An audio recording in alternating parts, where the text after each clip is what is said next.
Corinthians, but the more I listened to you, the more I prayed and just thought and considered what's next for us. I really felt like we needed to go into some very encouraging books. Some of you are exhausted, aren't you? Some of you, you're watching the news, you're reading the headlines on Twitter, and you are exhausted with all that's going on in the world. And I really believe that the Scripture will encourage us over the next few months together. We're going to do a series. We're going to lump, I've never done this, we're going to lump some books of the New Testament together in a series called Paul's Letters from Prison. And we're going to cover the 4 letters that Paul wrote in the New Testament while he was in prison. That's Ephesians, very encouraging book, Colossians, Philippians, and Philemon.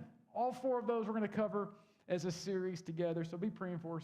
Grace have led the Israelites out of bondage in Egypt. They've been wandering in the desert. He has told Moses all that he needs to know in how to build the tabernacle, because the tabernacle, this mobile tent that will eventually reach Jerusalem and turn into the temple, right? This is the place in which God dwells among his people, right?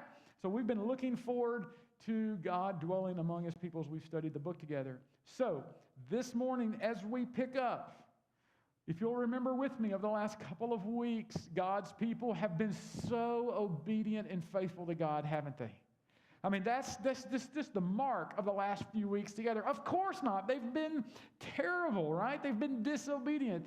Moses goes up on the mountain to meet with God, and what is it that they do after simply 40 days? They start creating another god, led by Aaron, right? Moses' brother. They create an idol, and they begin to worship that idol. At this point, God is frustrated with them. God is furious with them.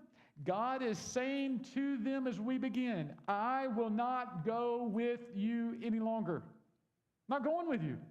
I'm not traveling with you. I'm not going to be among you. I'm not going to tabernacle, if you will, among you, because I am too angry with you. And if I do, I will kill you all. I will wipe you out. You think God's a little angry? All right, he is.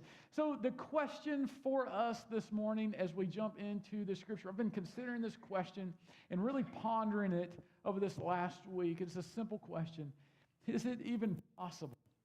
Is it even possible for a holy and righteous, set apart, sinless Creator God?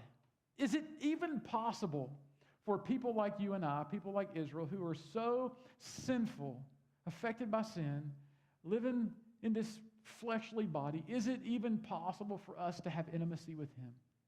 Is it even possible that we can have intimacy with God? At this point, he's refused to be with them. He is, in his grace, allowed them to place a tent not among them, not in the center of the camp. If you remember, that was his desire, right in the center of the camp. And we showed you the pictures, all the tribes of Israel right there around him. In his grace, he's not allowed that to happen. He's saying, you can put a tent outside the camp, and I'll be there. And you can send your people to come and meet with me and ask me questions, and I'll answer them. I think that's a part of his grace. But is it possible for you and I to have God dwell with us? Let's look at the Scriptures. Verse 7 of 33, it says this, Now Moses took a tent, and he pitched it where? Outside the camp, at a distance from the camp, right? Not even right next to the camp, but at a distance from the camp. He called it the tent of meetings. That's a new name. We don't see it called the tabernacle, which means God's dwelling. That's called the tent of meetings here. Anyone who wanted to consult the Lord would go to the tent of meeting that was outside the camp. Where's the tent of meetings? At a distance outside the camp. Now, Israel was, in his grace, allowed to travel there and have communion and consult with God for sure. But there's a principle there that we need to start with and be on the same page with before we can answer our question, is it possible for us to have intimacy with God? And if so, how? Here's the first page that we need to be on together. Number one, our sin results in a lack of intimacy with God. If you today, it means to agree with God and to turn in the different direction, the opposite direction. Some of you this morning, when we end, this is